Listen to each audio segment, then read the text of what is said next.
Kamati ya Ulinzi na Usalama hii ya mkoa, sisi tupo kazini kila siku, na bahati iliyo nzuri hakuna attempt zinafanyika weza za ujambazi au za utapeli. Usisahau kubonyeza alama ya subscribe Kalamu TV Online. Tusiwakamate watuhumiwa. Wiki kadhaa zilizopita, kanisa la EAGT Kidatu walimwandikia Mheshimiwa Rais wa Jamhuri ya Muungano wa Tanzania Dr. Samia Suluhu Hassan ombi la mchango wa ujenzi wa kanisa. Na kwa utaratibu wakiandika barua ya namna hiyo, maombi yao yalikuwa ni shilingi milioni 25, wakimwomba Mheshimiwa Rais awachangie ujenzi wao wa kanisa. Walinirudishia mimi majibu, nikampa nakala Mchungaji Rashid kwamba barua hiyo imepokelewa na wanaichakata na Mheshimiwa Rais kwa unyenyekevu mkubwa hakukataa. Sasa wakatokea wengine matapeli ambao wanajiita ni supporter the Solidarity Fund for the Church African Ahead, ambao makazi yao yapo nchini Kenya.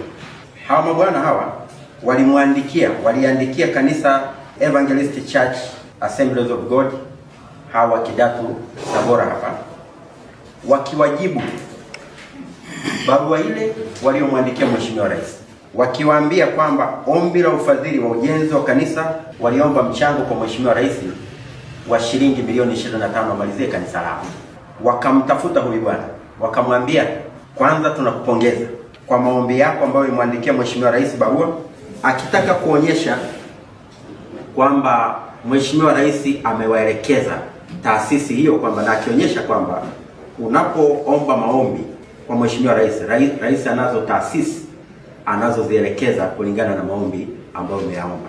Lakini akaenda mbali akasema, kwa kazi kubwa hii tuliyowafanyia, hivi ni kweli tuwape bilioni 2 jamani, hata maji ya kunywa? Hebu basi na nyinyi changamkeni. Kwa wakajiandaa, na huyu bwana akasema andaeni shilingi milioni 15. Sasa namna ya kuzifikisha kwetu tutawaelekeza. Sisi ofisi yetu ipo Kenya, Nairobi, na ni kweli huyu bwana yuko Nairobi. Hawa mabwana wakakusanya hela, lakini na vyombo wakawa wamesha tutaarifu, tukawaambia cha kufanya. Tulishajua ni matapeli, kwa sababu utaratibu wa mawasiliano serikalini sisi tunajua haiwezi kuwa kwa namna hii. Kwa tukaendelea na mtego wetu, ikashindikana hela kuziweka NMB.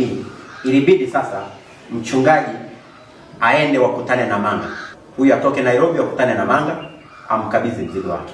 Kwa hiyo akichukua gesti hiyo ampigie bango la picha hiyo amrushie, ili wakati anavuka huyu kutoka kule Nairobi asije akapotea. Akamwambia, uniambie na chumba utakachochukua.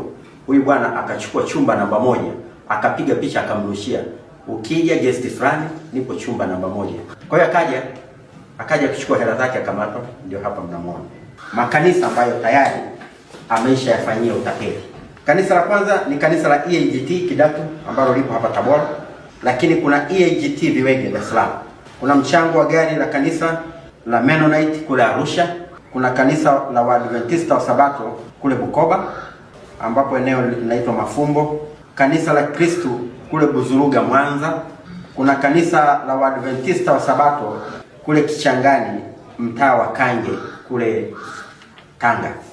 Passport alionayo, anayo passport kuonyesha yeye ni raia wa Burundi. Mitandaoni yeye ni raia wa Tanzania anayeishi Kenya. Sasa katika upekuzi zaidi, huyu bwana kipindi kile maandamano yanataka kufanyika, alikuwa akiwasiliana na Mange Kimambi na akimwambia Mange Kimambi kwamba mimi ni raia wa Tanzania, naishi Nairobi, kwa matatizo yaliyonifika nimeamua kukimbia nchi, naishi Nairobi na tupo tayari kukinukisha. Mange akamwambia katika mawasiliano kwamba kwa sasa sina hela. Akawasiliana na Heche, message nyingi, John Heche, makamu mwenyekiti wa Chama cha Demokrasia na Maendeleo. Message nyingi, lakini hakuna hata message moja ambayo Heche aliwahi kumjibu.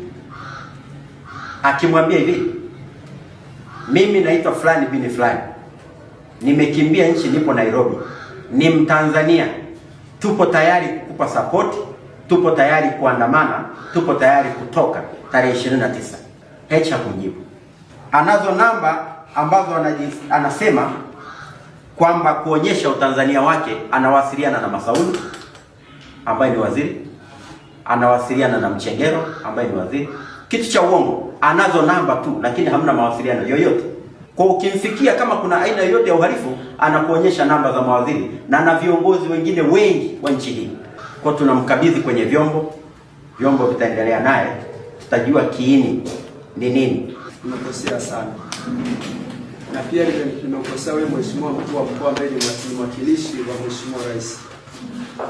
Nimekosea sana, hujanisingizia hata moja kwa kweli, ila nimejuta na nitajifunza sana kupitia haya mheshimiwa mkuu wa mkoa. Usisahau kubonyeza alama ya subscribe Kalamu TV Online.